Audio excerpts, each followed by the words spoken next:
stand clear of the doors. Por favor, manténganse alejado de las puertas. To those guests who've just joined us, welcome. Our next stop is the Magic Kingdom. For those of you standing, please hold on to the handrails throughout our journey and stay clear of the doors. Stay clear of the doors.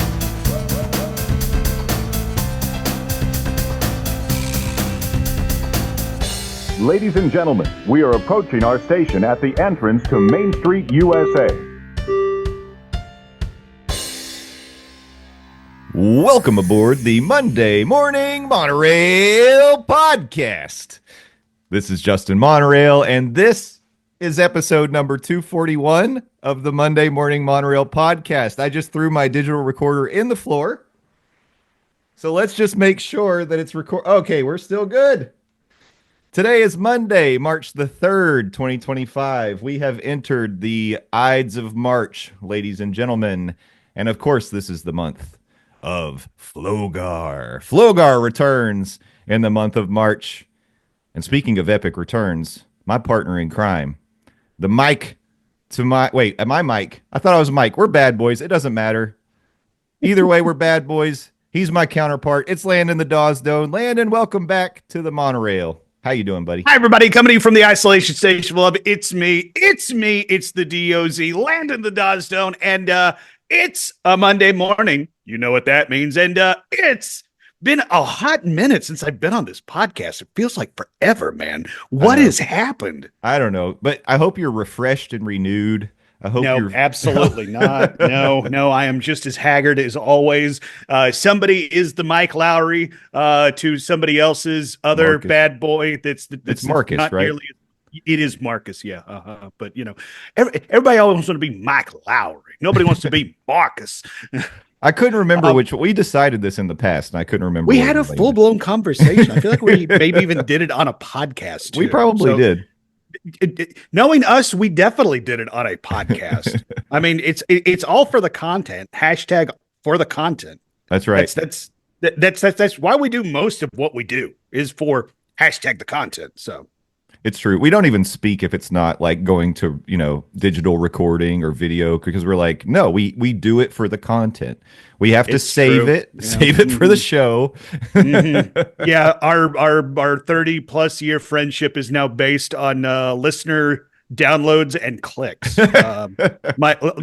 Much like everything in the year 2025, which again, back to what you said, we are now in March. I don't know how February at the same time felt like the longest and shortest month ever, but it somehow did it. February, you so crazy. It did. I'm surprised it's not already November at this point. This feels like the 2025 has been 5 years long already. But it's a good year. We've got a lot of good things ahead of us. I mean, next month, we're now less than a month away from your 40th birthday. And of course, we have a big event planned for April 1st, 2025. It's coming up. If you're following us on social media, I hope that you saw the updates. Landon shared the link for Living with the Landon, and we'll talk about it more as the show goes on. But don't forget, we're raising money for a super good cause. It's the Second Harvest Food Bank of East Tennessee Food for Kids program. Go to livingwiththelandon.com and you can get all the information. How are you feeling about coming up on your 40th, Landon? I'm really okay about it. Like hitting a milestone birthday. I was going to say me using hand quotes doesn't really translate to a podcast, but if you're watching us on YouTube, it absolutely does translate. That's right. Hitting a milestone birthday doesn't really faze me. I will be honest. Doing the Living with the Landon fundraiser, that is what I'm like, holy guacamole, we're actually doing this damn thing. So livingwiththelandon.com if you want more information on how you can participate, how you can get your official Living with the Landon merchandise, and how you can give to an amazing organization right here in East Tennessee and help feed some kids.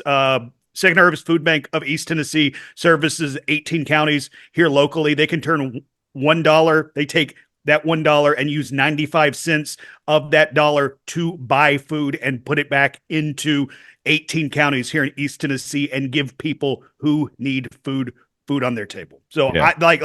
you asked the question, how am I feeling about my birthday? At this point, I've had 39 birthdays. I think I know how to do that song and the dance. I've never done a fundraiser. That is what I'm focused on. Yeah, this has been, I know it's been kind of a learning process for you too. I used to, when I worked for a company in my past, I guess I shouldn't just name companies I've worked for.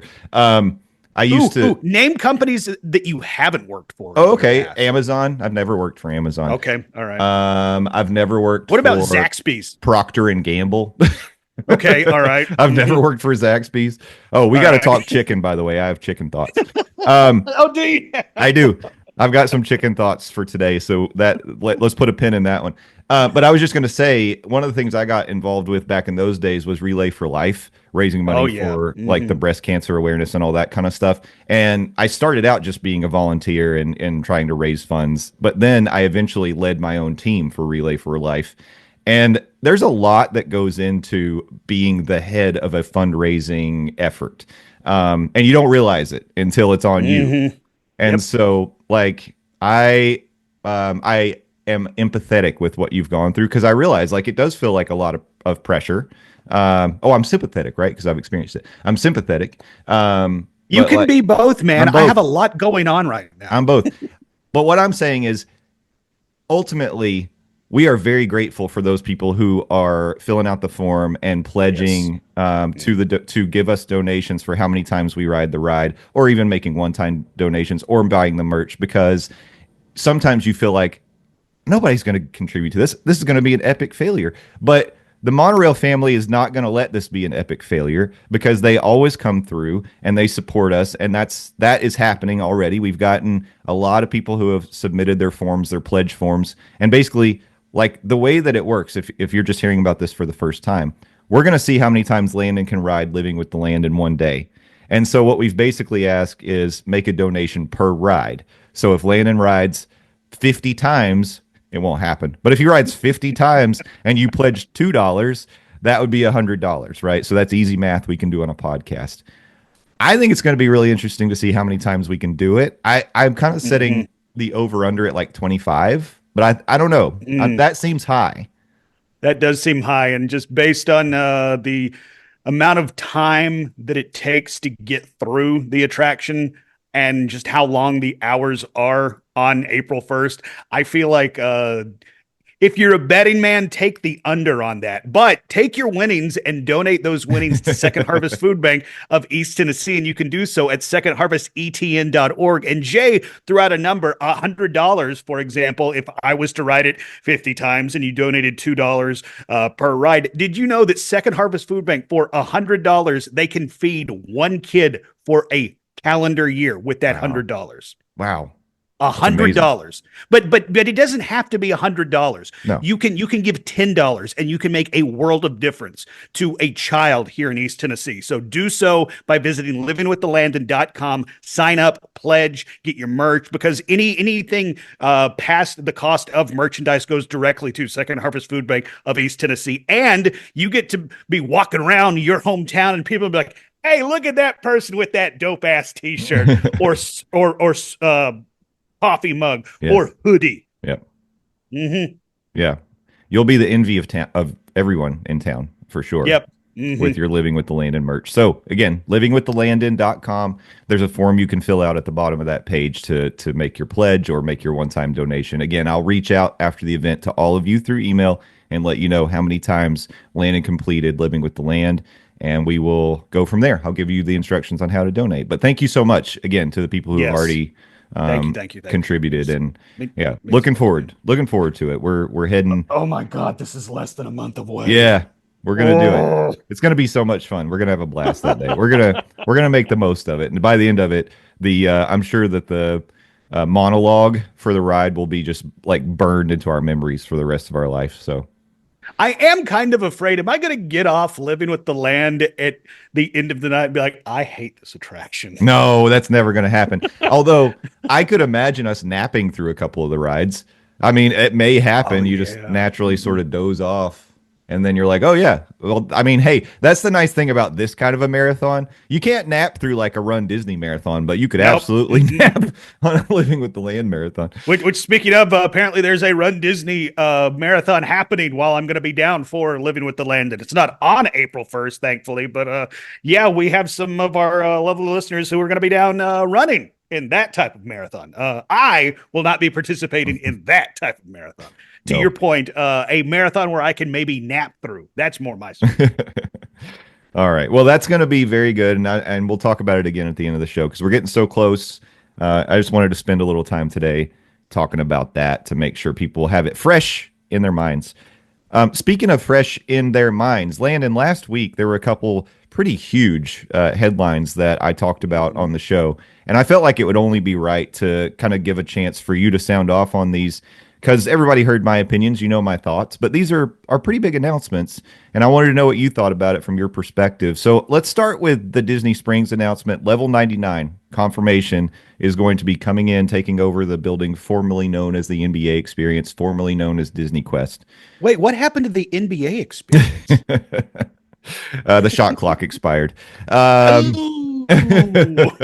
From downtown. Yeah, it is March Madness time. So level 99 coming in, and now we've done, we've learned a little bit about what this company is, what they do, what they bring to the table. What are your thoughts on this announcement? How are you feeling about level 99 taking that spot in Disney Springs? I think level 99 could be a cool thing to do a couple of times. I think the people that are out there saying, oh, this is just Disney Quest 2.0, I think they need to slow their roll and actually look into what level 99 is. Level 99 is more a experience like an escape room type situation as opposed to like an arcade situation. They might have arcade games, maybe. They might cater to some of that because of the crowd they're going to see down at Disney Springs. But just, I mean, like everything that I've seen about level 99, because there are other level 99 locations throughout the country, it's all about these physical and mental challenge sets that people and their teams and their friends can do. It's all 2 to 6 people. Mm-hmm. It's not necessarily you and your buddy playing NBA Jam, right, going back to the NBA Experience or something like that. This is not a barcade situation. This is not a Disney Quest situation where you would just go in and it's like, okay, cool, I'm going to play Wreck-It Ralph. And that's how I'm going to spend my day. It's like, I think level 99 is cool. Is this something I'm going to go out of my way to do? Maybe not necessarily, but then again, it's like going back to Disney Quest. Disney Quest wasn't necessarily something that I went out of my way to do, but I found myself when I was in Disney Springs on a rainy day where it was one of those Florida days where the weather was not participating in my plans. And it's like, okay, we waited it out for 45 minutes and not only did the rain not stop, it got worse. So I guess this is just the type of weather we're dealing with today. So we're going to have to pivot from the parks because we don't want to walk around in a poncho and get our shoes and socks wet. So what do we want to do? We went to Disney Springs, and Disney Quest was, I thought, the perfect answer to those type of rainy days when you're down at the parks and you don't want to be drenched from head to toe.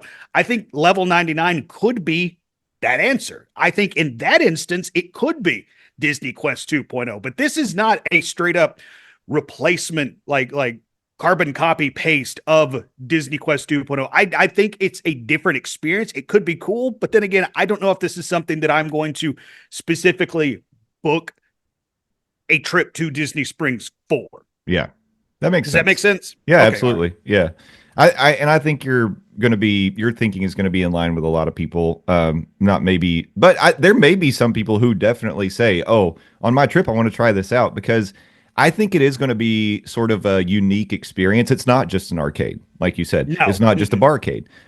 So there are some people who are maybe more gaming inclined or like competitive natured that are like, oh, me and my friends, we're going to do this. It almost seems like it would be fun if, say, people were taking like or I was going to say like bachelor and bachelorette parties, because there are going to be like a multi-level bar will be there. But like I could see just married couples on their honeymoon. Oh, let's go do level 99. That's fine. Like if they're, a competitive natured couple. I don't know. I think, yeah, it's going to be really interesting, but I agree. I don't think most people will say, oh, on this trip to Walt Disney World, I'm going to set aside a day to go to Disney Springs and do this. But there could be some. But Or it if will you be. want to live out your fantasies of being like doing Double Dare or Yeah. Guts or Yeah. something like that. If you were a child that grew up on Nickelodeon, because just looking at their website, like a lot of their activities, quote unquote, like they're a lot of physically engaging activities. So like yeah, I could see some people in that instance like, okay, yeah, that might be up their alley. Yeah, for sure.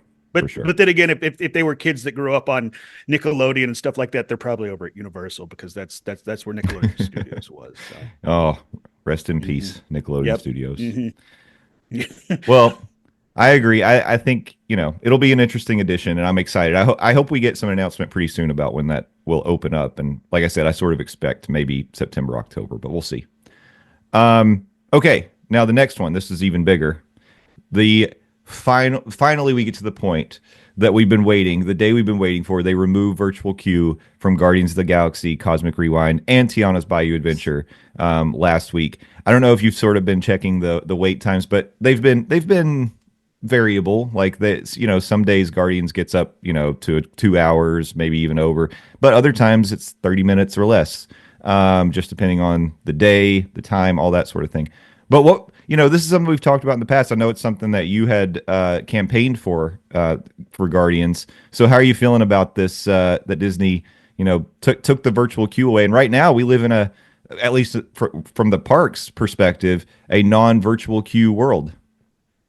I mean, you referenced it. I've been banging on the table that it is long overdue that Guardians of the Galaxy dropped the virtual queue. I thought it has been egregious. The fact that Guardians had only been running on a virtual queue system. Of course, you could also pay to play and get, what is it, a multi pass? The individual lightning. Yeah, lane for the Guardians. premium Yeah. pass. Yeah, individual lightning. There we go. Yeah. You could pay to do that, but when there was no standby for an attraction that had been open for what, over 2 years Yeah. at this point, and they have a very, very large standby, and up until, I guess, this week, it just wasn't being used. I always thought that was kind of a gross mismanagement. I am so glad it is finally done away with when it comes to the virtual queue. I'm like I'm gonna be honest, outside of the opening window of Tiana's Bayou Adventure, I never really understood why Tiana operated under a virtual queue. Yeah. So I'm glad to see these moves happen.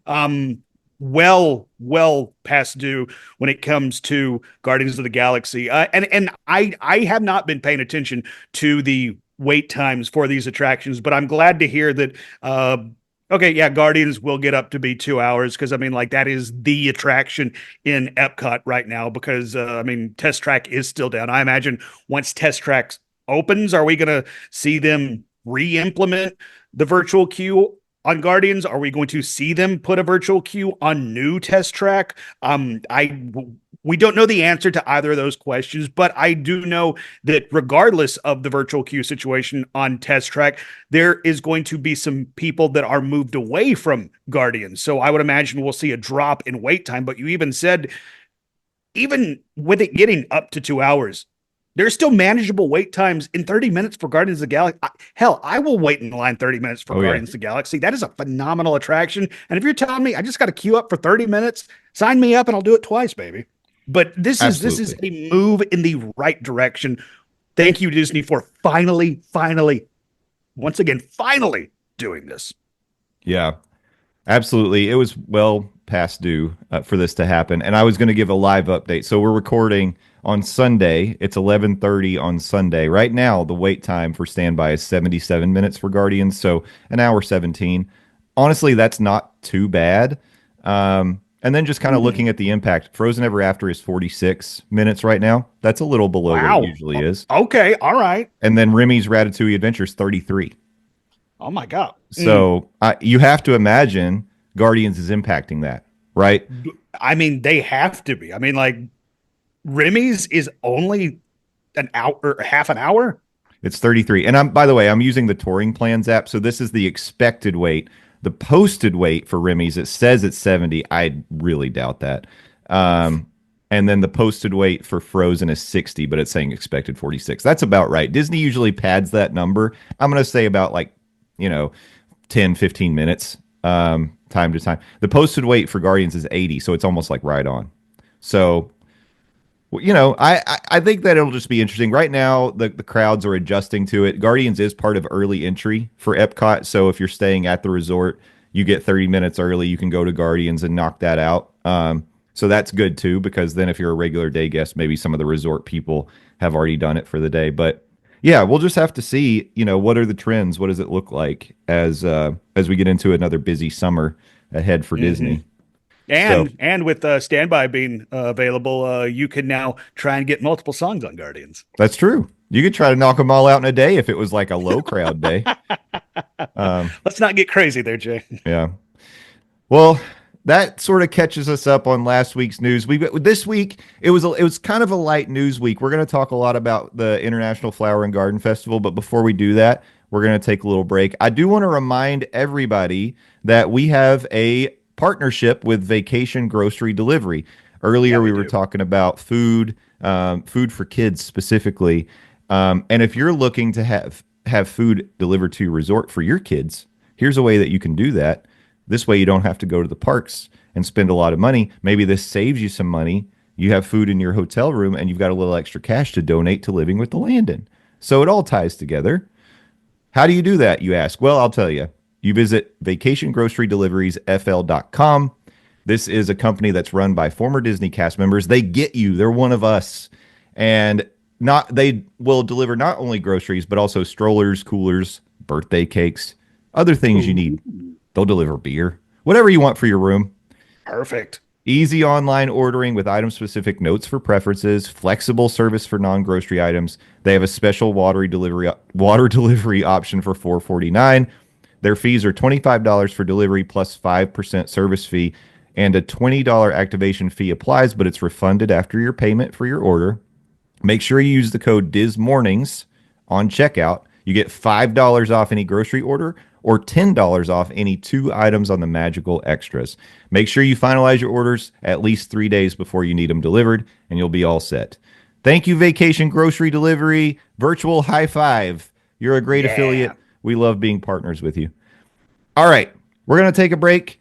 When we come back, we're talking FLOGAR. So stick with us. We're jumping into the news.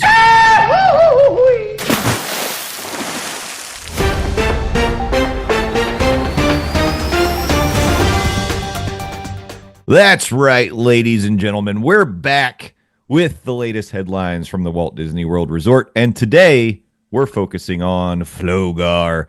Epcot's International Flower and Garden Festival begins this week, March the 5th, and will continue into the first week of June. And I'm very excited. I love this festival. It's great. But I will say, I'll only put it in the top 4 of my favorite Epcot festivals. Whoa. Careful going out on that limb there, buddy. But it is really good, and there's a lot of things to enjoy as part of the Flower and Garden Festival. It will be going on while we're there for Living with the Landon, so anyone who will be in attendance won't get to enjoy any of it because we'll be in the Land Pavilion all day long. But no. Well, I mean, you could... I will not be enjoying any of it. You will not be enjoying any of it, Justin Monorail. But you, the lovely listener, you can come and go as you want. That's true. That's true. As long as we got your money, that's the important part. But I wanted to talk just a little bit about it today. We've gone through all of the fun aspects of Flower and Garden in the past, but I kind of wanted to just chat a little bit about some of the fun things that keep people coming back to Flower and Garden year after year. And one of the things, of course, is the foodie guide, which we'll save for the last part of the discussion. But let's start by talking topiaries. I think when people think about the Epcot International Flower and Garden Festival, they think topiaries. We've got a couple new ones this year. They've actually added Moana and some characters from Inside Out 2. So I'm pretty excited to see that. Shocker that they've added Moana to to the topiary lineup. You know, it's about time that Moana has a presence inside the parks. That Finally. little movie that could finally gets itself in the parks. Finally, I some know. representation for Moana. That's right. Yeah. So, and I believe Moana is going to be kind of front and center this year. And the other thing that was kind of exciting to see is Phineas and Ferb will have topiaries returning for the first time in 8 years. That's kind of interesting. They've been gone for a long time. I wonder, what it is that's bringing them back. When we previously talked about Flower and Garden, I mentioned last year probably my favorite topiary was the Groot topiary holding the cassette. Oh, that is And so cool. we didn't know for sure if it's coming back, but it is. It's going to be near the Connections Cafe, along with a lot of other things. Of course, Kermit and Piggy are still hanging around. We've got characters from Wish, Encanto, Coco, Lion King, Tiana, Anna, and Elsa. They're all going to be there. Landon, when you go to the Flower and Garden Festival, do you sort of make it a point to like try to see as many of them as you can? Oh, most definitely. Yeah. When I'm down for Flower and Garden, or as we lovingly refer to it on this podcast, FLOGAR, I go out of my way to see the topiaries. I've said it on previous podcasts. These topiaries are pieces of art, and it's amazing what Disney can do with just flowers and turn them into pieces of art. They can bring them to life. These characters that we love are now right in front of us. It's like, yeah, you mentioned Kermit and Piggy. Obviously, Encanto has a presence because, hell, one of the characters, their powers is flowers. So why wouldn't they have a representation in Flower and Gardens? But it's like one that always stands out for me is there when you're walking towards the England part of the World Showcase. And I assume that's where it's going to be this year because that's where it's always been, at least for me, is the Peter Pan and Captain Hook and the alligator or crocodile, rather. Whatever. They're the same thing. Don't tell me otherwise, nature. But I just love that topiary. And they're so dang cool. You can spend an entire day in Epcot. And if you just walk around the park looking at these topiaries and do nothing else other than grabbing a drink while doing so, I think that is an amazing way to spend your day in Epcot. These topiaries are incredible. And I didn't realize that Phineas and Ferb ever had any representation in the form of topiary because Phineas and Ferb, I'll admit, is kind of one of those blind spots for me because I was a little bit older when Phineas and Ferb made its, I guess, debut, and I didn't have any kids to watch it with, so I don't know a whole lot about Phineas and Ferb. I mean, I know of them, but I definitely didn't know that they had topiary representation at any point, and the fact that they're coming back, I mean, just because it's not for me doesn't mean it isn't for somebody. So I think it's cool that they are returning nearly a decade later and are going to be in this year's Flower and Garden Festival. Yeah, I mean, having children that were the right age for Phineas and Ferb when that was, really big and popular on the Disney Channel, I got to experience a lot of that show. I love it. I think it's a show that adults would appreciate. I mean, obviously it's a show made for kids, but there's so much like care and creativity that went into that show to make it interesting and fun. I love the music of that show. That's a big part of the show. And so I was always a big Phineas and Ferb fan. And, I'm happy to see them come back. I'll be honest, I haven't really done much of the Huey, Dewey, and Louie, the DuckTales World Showcase adventure that's going on now. But I used to love doing the Agent P World Showcase adventure. Okay, all right, yeah.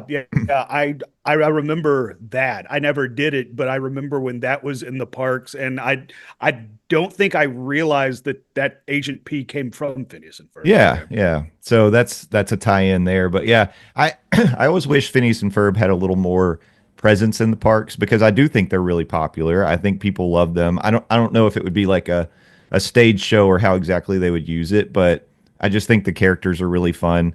Over at the Oogie Boogie Bash, I know that Dr. Doofenshmirtz has made appearances, and he was like nightmare fuel for people that got to see him in person. That sounds like a ringing endorsement. Okay. I mean, hey, it fits in with the spooky Oogie Boogie Bash, so I guess it works. But I think it's cool, and also I wonder what it means that Disney made the choice to bring Phineas and Ferb back as topiaries this year. Are they thinking about Phineas and Ferb, whether we get more shows, a movie, more presence in the parks? I don't know. But of course, that's what we love to do on a show like this, is kind of read the tea leaves and be like, now, why would this happen now? Is there some reason for it? Or is it just like, we know people like these characters, so here they are?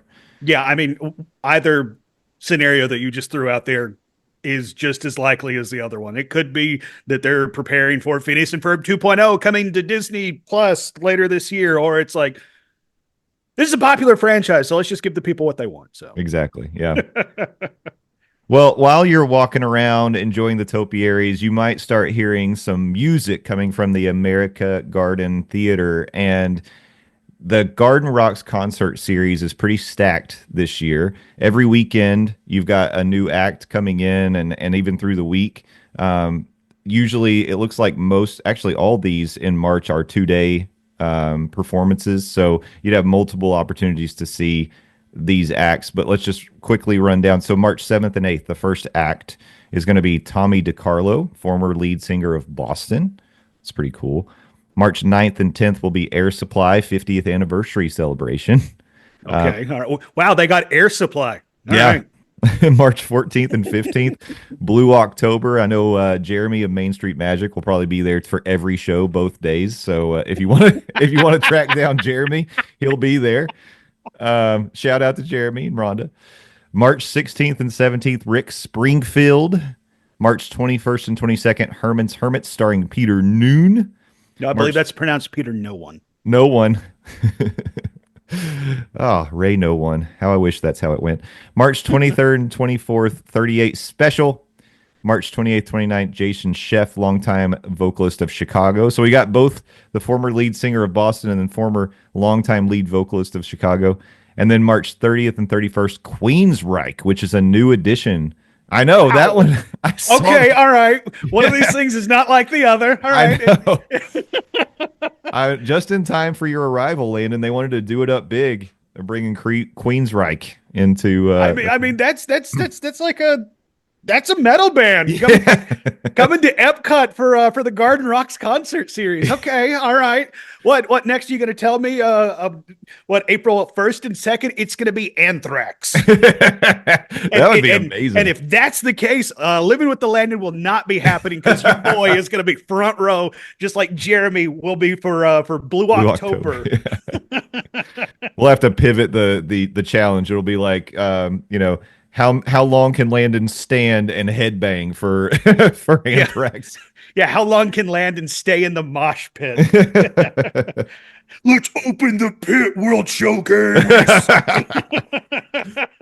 We definitely take on a much different atmosphere over in the America Pavilion. But man, that was a surprise to me. I think this one was added after we first saw the lineup for the Garden Rock series.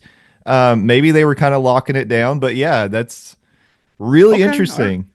I mean, I know I made the joke, wow, they got Air Supply. It's like, not throwing shade at any of the other bands. It's like, I mean, like Chicago and Boston are some legitimate rock legends, but it's like Queensryche. Okay, all right, that's a pivot from the rest of the other acts. I mean, at 38 Special, okay, very cool. But again, like Queensryche is a metal band, and I'm here for it. Yeah. That's right, Zoe.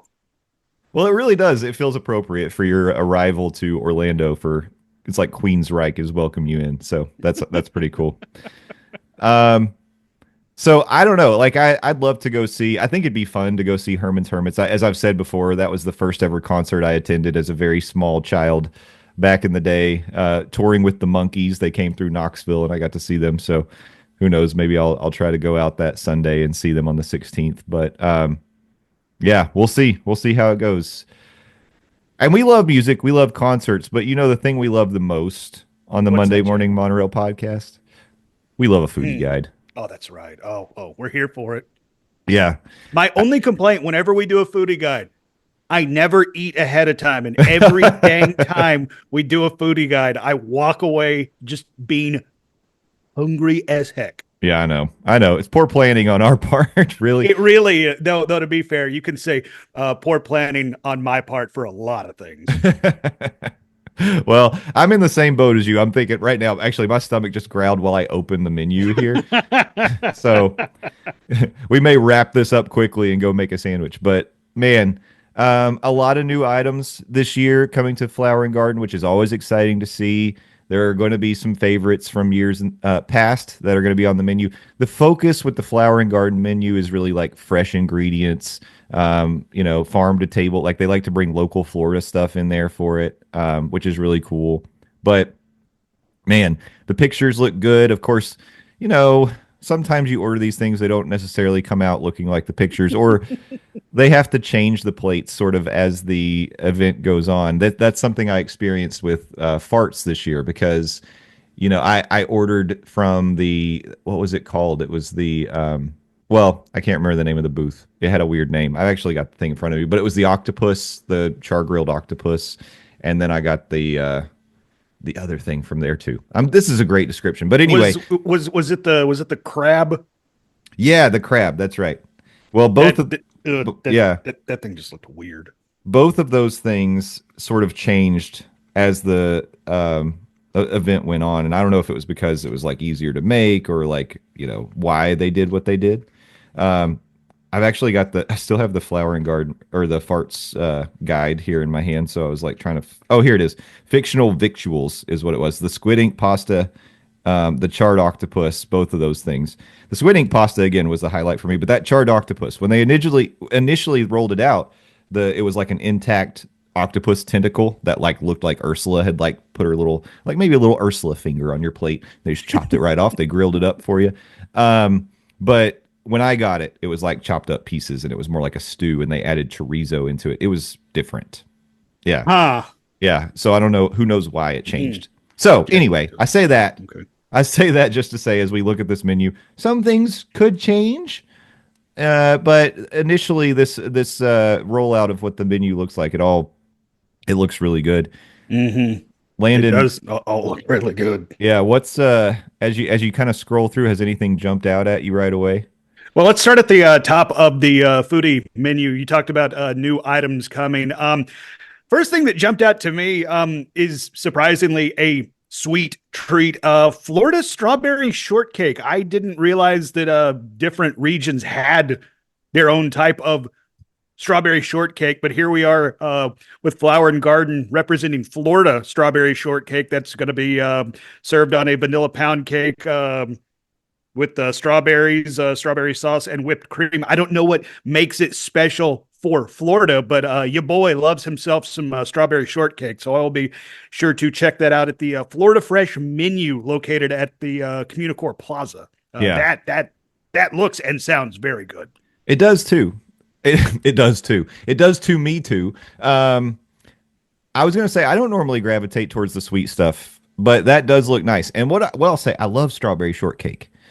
But I always feel like if you get if you order a strawberry shortcake, it's too much. There's too much cake. You don't get it. Because I like a good balanced bite with strawberry, whipped cream, and the cake. Mm-hmm. This to me looks like it's going to be a very good balance because you get a kind of a small bite of cake. There's several strawberries on there, and you get a nice little dollop of whipped cream. So you could almost make a couple perfect bites, and that would be enough. Exactly. And if you want to continue on with the, I guess, berry tour of your taste buds, they're also at the Communicore Plaza at the Florida Fresh menu. I don't know how I feel about this one. I'm more intrigued than I am. Oh hell yeah, I'm gonna slam one down. It is a watermelon kolsch. It is the berry Omegang Melon Falls watermelon kolsch. Yeah. Like kolsches to me are hit and miss, but then when it's a watermelon prevalent kolsch. Yeah. Like that's the one thing I don't like about FLOGAR or really Disney festivals to begin with. You can't have tasters of these interesting beers. You just have to straight up buy them and be like, I like this, or I don't like this. Mm-hmm. Zoe doesn't like it either. Sorry, I meant to mute my mic as Zoe wandered into a place she's not supposed to. But at the same place, if you want to maybe pair your strawberry shortcake with another strawberry shortcake something, there's a Southern Tier Brewing strawberry shortcake imperial ale. Yeah. Once again, it's like I'm intrigued. But this one I do think I am kind of looking forward to more than I am the watermelon Kolsch. Well, one thing you can do if you don't want to go all in on in any of those, there's 3 beers that are offered at the Florida Fresh menu booth. You could just do the beer flight. Exactly. And then you'll get smaller portions of each one. The other one is the Starlight Papaya Pilsner, and that I think that sounds pretty good actually. I would do that. I'd do a flight of the watermelon Kolsch, the Papaya Pilsner, and the Strawberry Shortcake Imperial Ale because I do like I like a sour sometimes. I like beers that have a little fruit to them, but I don't like a lot of them. Like just give me a little taste. So that would work for me.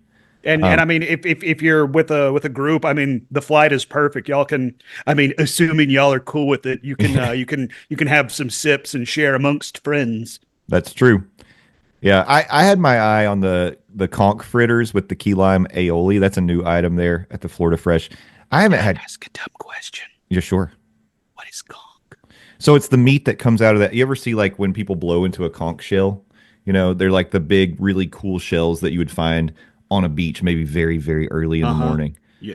The conch is the or like meat. in an Aquaman movie. Or an Aquaman movie, exactly. Or if you're a fan of SpongeBob SquarePants, they have the magic conch that they can pull a little string and it gives them answers. Didn't Ron Burgundy blow into one of those to assemble the news team? Yes. Anchorman? Exactly. Okay, all right.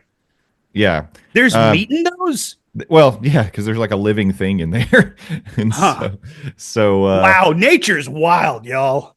And I think I say it both ways. Some people say conch, some people say conch. I think the right way is conch, but you know, it's definitely more fun to say conch.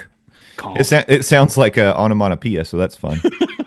But that looks good to me. I'd like to try. It's been a long time since I've had conch fritters. That does look good. I was again, I had no idea what it was, but just by the picture, it's like, yeah, okay, I wouldn't mess with that, especially with some key lime aioli. Okay, yeah.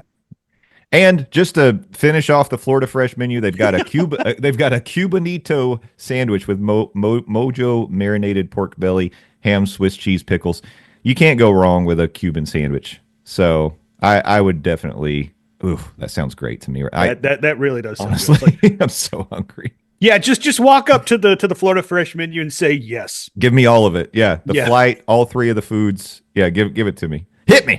And well, I mean, we might as well finish it off. The other beverages are a cucumber watermelon slushy for the non-alcoholic option, and then a cucumber watermelon slushy with gin for the alcoholic option. Yep. Sounds good. Like you said, just walk up and say yes. Okay, I'm going to shock some people here. Oh, here we go.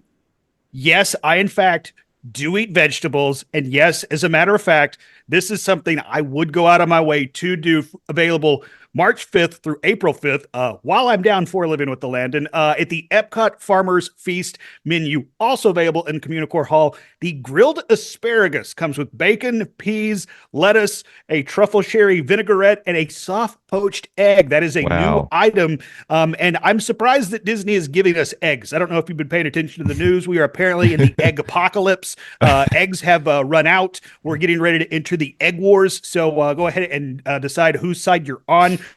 But I am really looking forward to it, and the picture looks great too. Yeah, absolutely, man. I well, you know, just because the price of eggs has gone up, eggs are rare now. Oh God, what is Disney going to charge for this? Well, that's what I was going to say. They don't have Jesus, no. They don't have the price listed here, so I imagine this is going to be the most expensive item on the Flower and Garden menu. Yeah, a cast member is going to be at the front of the line with like a chain, just whipping people. Get back! Yeah. Or they're going to do a credit check before they even let you order that item. Yeah, you have to take out a small loan before you can get the grilled asparagus. So another sweet item catching my eye here at the Epcot Farmers Feast. That blueberry crumble cake with blueberry lemon zest, soft serve, and blueberry compote. Yep. Yeah. Your boy is definitely going to be having that too. If you like a little sweetness with your salty and savory taste, you can go to the springtime menu. This is available April 6th through May 3rd. The grilled peaches and burrata with prosciutto, petite lettuce, micro mint, and sweet tea lemon gastrique. Wow. That sounds like a flavor adventure, and I am willing to try it for sure. Put me on the list. I'll do it. That does sound good. Another new item that's going to be available April 6th through the 3rd, May 3rd, rather, springtime menu is going to be the warm corn cookie. That is sweet corn, soft serve creme brulee corn, lime zest, and a white chocolate. So that is another sweet treat. It's going to be available at the springtime menu. Bruleed corn. Right? What is that going to taste like? I didn't know you could do that. I'm interested in it. Sweet corn soft serve bruleed corn. I mean, if you like corn, look no further. I do like corn, and I'm glad you brought up corn. This isn't a new menu or a new item on the menu. Actually, it's not a new item on the menu because it's just a new place to go, period. It is the Beach Grub menu located between the World Showcase and the Imagination Pavilion. You know how your boy feels about the street corn in Animal Kingdom? Yep. Grilled street corn on the cob with savory garlic spread and cheese. Now, the reason Quote, I unquote. hesitated on the cheese is there are quotes. Yeah, I don't know what that is, but I'm willing to find out. This is a vegan option, I think, because that's going to be plant-based cheese. Well, corn is plant, dummy. Yeah, but cheese is not. Yes, it is. Well, this cheese will be. You get it off the cheese. So that's interesting. I mean, a little vegan option. It's good. It's good that they offer all kinds of these different options for people with different diets and requirements. So that's something that you could try. They got another plant-based item up at the Citrus Blossom menu. They've got a lumpia with plant-based pork, green papaya salad, and yuzu sweet and sour. Lumpia is delicious. If you've never had lumpia, it's basically Filipino egg rolls. They're like smaller, and they usually have a very crispy crust. Like it's almost like a phyllo crust, and they're so good.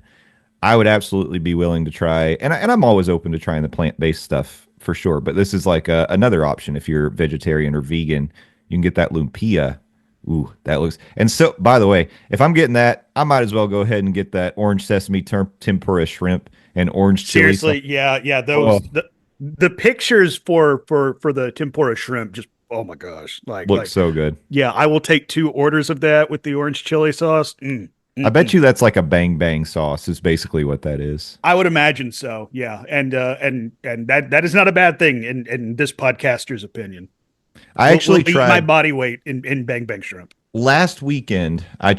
We went to Animal Kingdom and I tried it was like the fried bang bang shrimp from the Yak and Yeti street food, like the counter service at Yak and Yeti. And it was really good. I liked it a lot. It was a decent sized serving and it had good flavor. The sauce was good, and that's what it's really all about with the bang bang shrimp. So I'd recommend that. If you haven't had it, you should try it out if that's something you like. I have not tried that. That is good to know. But staying at the Citrus Blossom, a new beverage option, the Brewdog Yazoo Rice Lager. I am a big fan of rice lager. Unfortunately, a brewery here in Knoxville, Abridged, getting ready to close. They make a phenomenal Japanese rice lager. So I shout out to Abridged. Sorry to see you go. I'm going to miss several of your beers, but I might have to check out that rice lager and compare and contrast. Yeah, this is another booth where you can get a flight. So you can get that Orange Blossom hard cider, you can get the Yuzu rice lager, and you can get a lemon meringue blonde fruit beer, which that sounds like it would taste like cake to me. Yeah, I don't know if I'm signing up for the beverage flight there. I might just be good with the rice lager. Yeah. I mean, man, I bet you. Oh, that one's in the Odyssey. That's why. Okay, so it's pretty typical that at the Odyssey you can get like a beer flight. They usually have several options there for each festival, so that makes sense. Citrus Blossom located in the Odyssey. Good options all around. We got a couple new things also. It's another brand new booth, the Yacht Grub menu. Now this one it's kind of like a tip of the cap, I think, to the Yacht and Beach Club. It's like inspired by that. So you can get a trio of dips and chips: caramelized onion dip, whipped feta dip, and pimento cheese with house-made potato chips and caviar. Very classy. Put your Wow. pinky up while you eat that one. And then meat assorti: beef bresaola, prosciutto, ham, salami with baby arugula, pickled mustard seeds, tomato jam, truffle oil, and grilled ciabatta. All you have to say to me is truffle oil, and I'm like, I'm in. Give it to me. I love truffle. And I mean, and I mean, like the meat assorti really just sounds like probably a walk around little charcuterie board. yeah, Because that's really what it looks like. You get your assorted meats with your jams and oils, and according to the picture, a couple toast points. So yeah, if you like charcuterie minus the cheese, this is exactly what it is. Oh, and speaking of flights, if you want to class it up a little bit, they offer a flight at this booth, and it's all sparkling cocktails.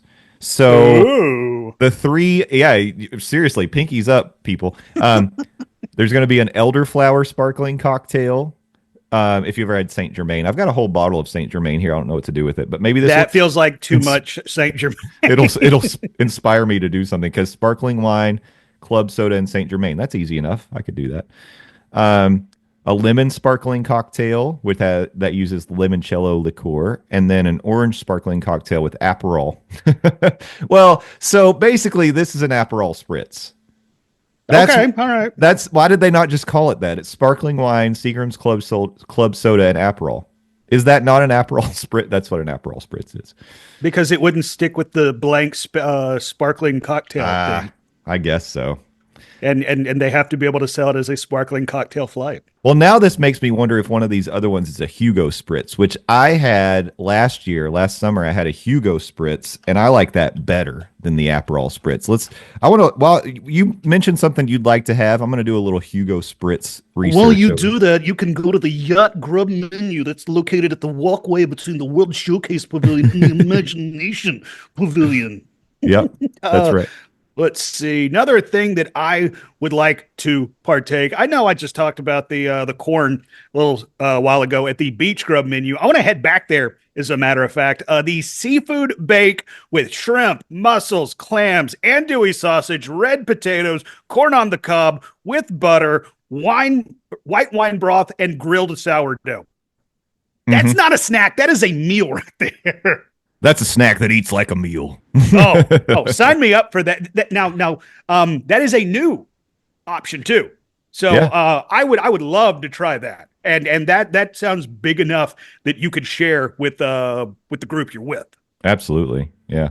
I looked it up, by the way, and I can confirm the Saint Germain sparkling cocktail is a Hugo Spritz. Well, how about that? Yeah. So you get your Hugo Spritz and your Aperol, and then a limoncello, which I'm sure is called something else, but they're just calling them blank sparkling cocktail. But anyway, that answers the question. And when I think about sparkling cocktails, it makes me think of brunch. This is one of my favorite things about the Flower and Garden Festival. They have a whole booth called BrunchCot. Yeah, they do. And so if you go to BrunchCot, you can get avocado toast, which is very, millennial of us. You can get shrimp and grits. Oh God, I love shrimp and grits so much. And you can get biscuit and gravy. Now, asterisk, it's plant-based, but I had this last year. I thought it was good. It's definitely not as like satisfying as because biscuits and gravy is all about like fat and grease. Like that's a day after drinking food right there. But if you can't partake in that because you prefer vegetarian or vegan options, this is good for you. Now, it says plant-based. I can't confirm that gravy is vegan, because usually gravy has milk in it. So it just says plant-based. Let's call it vegetarian for now. But BrunchCot near the Odyssey. So go check that out. I'll be there. You'll probably find me over there. I'll just be hanging out at BrunchCot.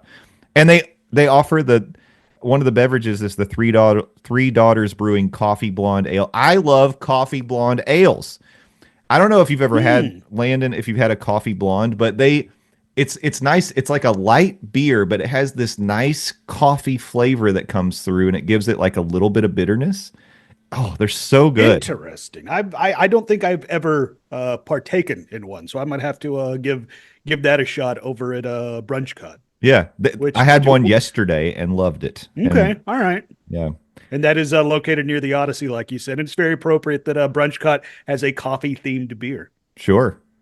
Prepare it with your shrimp and grits and go nuts. Have the best day of your life. Because I think I would have to get the shrimp and grits because it's like I love me some biscuits and gravy, but when you lost me when it said it was Impossible sausage. It's like that. Like if you're gonna do shrimp and grits, come on Disney, just do damn shrimp and grits. Well, Landon, and that is from a Southern boy. That's right. Here's something that's probably more up your alley. So why don't you just walk your happy butt over to the Honey Bistro, hosted by National Honey Board, and get the chicken and waffles. There we go. All right, that is more my speed. Your boy loves himself some chicken and waffles. Sweet honey jalapeno bacon cornbread waffle. Yeah. Okay. All right. There's a lot going on, but I am there for the whole lot that is going on, and that comes with a whipped honey, butter, and spicy honey. Ooh, so good. Picture looks great too. It looks like maybe chicken and waffles ain't your speed. They have a honey glazed cauliflower with a honey roasted carrot puree, wild rice pilaf, spring vegetables, and some grapes and sunflower brittle. So if you want to go for something other than chicken and waffles, they're near the port of entry at the Honey Bistro menu, hosted by the National Honey Board, of course. Okay, as we're sort of like running out of time here because we're on a limited recording with Zoom because they hate us, I do want to give a shout out. This is in honor of Steffers, who we miss dearly, and she'll be back next week. But funnel cake, they do have funnel cakes, and a special one for the Flower and Garden. They have a peaches and cream funnel cake with powdered sugar, vanilla ice cream, peaches, whipped cream, cobbler crumble, and cinnamon bourbon caramel sauce. That sounds amazing.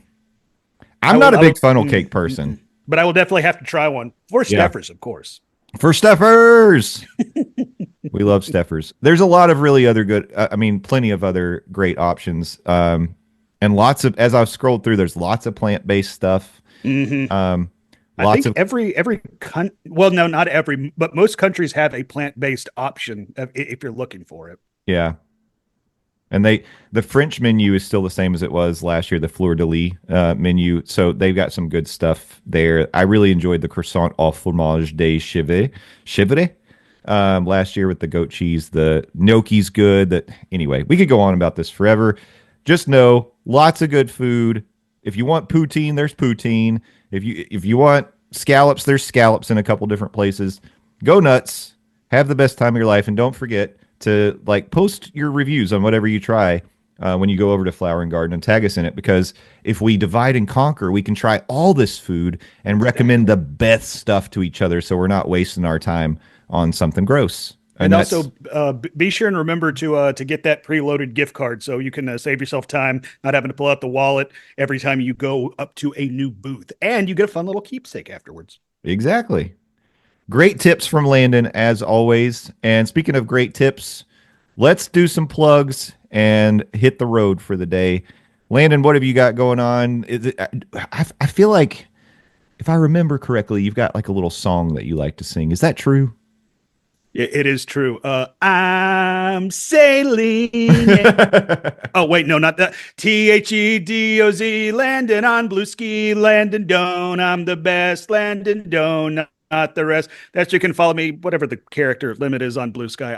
I forget. But follow me over there on Blue Sky, having fun talking about Disney, wrestling, video games, really just some escapism stuff, because I don't know if you noticed or not, the world's kind of terrible at the moment, but we're going to make it a little bit less terrible in my own little corner of the internet, and this little corner of the internet right here on the Monday Morning Monorail podcast. I also appear on the Phil Show, News Talk 98.7 WOKI radio station locally here in Knoxville, Tennessee, streaming 6 to 10 a.m. Eastern Standard Time at newstalk987.com. Also available in the iHeartRadio app and the Newstalk 987 app as well. We talked about it at the top. I want to again remind you about Living with the Landon. April 1st, I will be turning 40 years old, and to mark the occasion, I'm heading down to Epcot and will be marathon riding Living with the Land to see how many times I can ride it and raise money for Second Harvest Food Bank of East Tennessee's Food for Kids program. Myself, Justin Monorail, Steffers, and a variety of guests will be there as well. So if you like hearing us, you can come see our faces